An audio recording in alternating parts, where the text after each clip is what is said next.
So I've been watching Charlie McDonald, Mikola, Hank, John Green, and a whole bunch of other people do this fancy vlogging thing.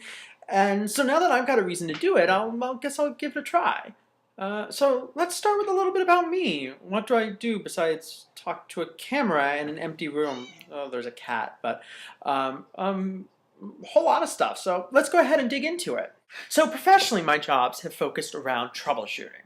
Troubleshooting logistics networks, troubleshooting logistics computer systems, troubleshooting DSL and T1s, VoIP phones, and all the pieces and parts that back those up. But I came into working with logistics, DSL, and T1s knowing next to nothing about those technologies and systems. And when I joined Jakarta, I had no clue what a reefer was. And no, it's not that little white paper thing, covered thing that we just legalized in Washington. But back to troubleshooting and less about that herbal stuff. I still remember my technical interview at Speakeasy. My solution to every problem was unplug the modem and plug it back in. The DSL light is off on the modem? Unplug it and plug it back in.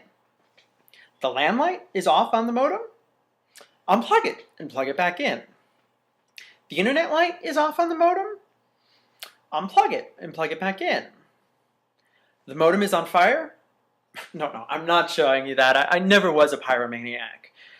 Probably the only thing that saved me in that interview is that I had a secured Wi-Fi network at home, and I could explain the concept behind the OSI model.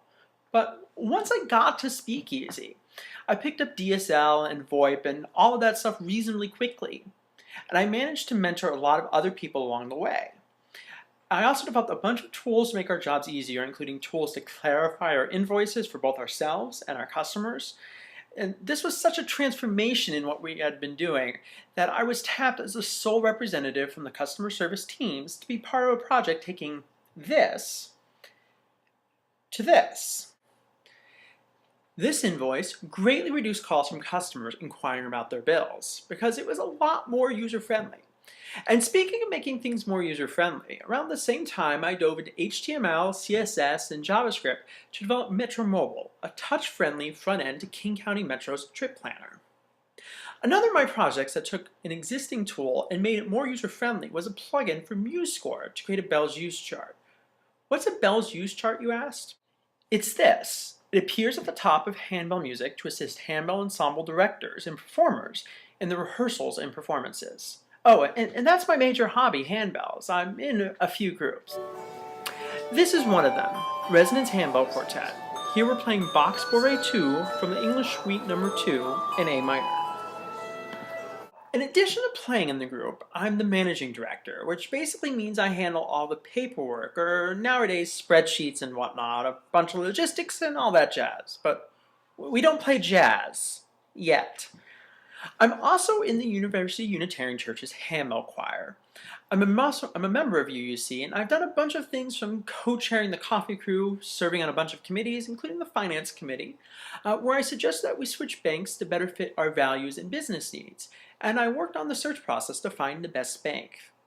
I'm also a member of the Social Justice Steering Committee, where, among other things, I helped present an economic justice teach-in, which was quite well received. Well, that's a bit about me. Oh, wait, this is going to be on YouTube, you say? And what YouTube videos have to have cats? Well, if you insist. This is George, and he's sniffing handbells, of course, because it's my video and I'm a handbell nut, so deal with it. And believe it or not, this isn't George, this is his twin brother, Sean, who's also been with me for 10.5 years. And he does a mean pirate impression. They're both good boys, and they put up with me and my geekiness, including the bedroom light that turns itself on when my iPhone enters the geofence around my home, and turns itself off when my iPhone leaves the geofence around my home. And now that it's dark, I guess it's the end.